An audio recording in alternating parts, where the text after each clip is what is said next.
অনেক জায়গায় দেখা যায় মেয়ে থাকলে মেয়ের অজুহাতে ছেলের বিয়ে দেরি করা হয়।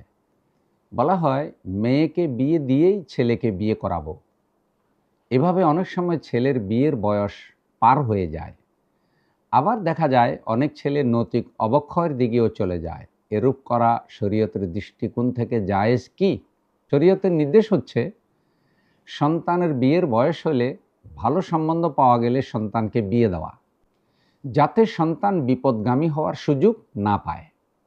পিতামাতার দায়িত্বহীনতার কারণে অথবা বয়স হওয়ার পরেও ছেলেকে যদি বিবাহ না করায় এবং ছেলে যদি এ কারণে কোনো পাপে লিপ্ত হয়, তাহলে তার একটা দায়ভার পিতামাতার আমলনামায়ও আসবে।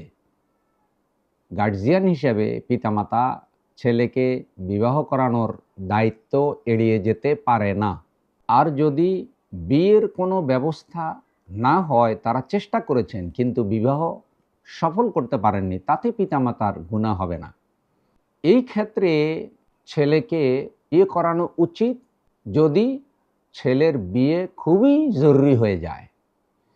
আর ছেলে যদি পিতামাতার সাথে সম্মত হয় যে না, আমরা আমাদের বোনকে আগে বিয়ে দেব, তারপরে আমি বিবাহ করব, সে পর্যন্ত আমি সবর করব, ধৈর্য ধারণ করব, পারস্পরিক আলোচনার ভিত্তিতে বিবাহ দেরি করালে কোনো ক্ষতি নেই।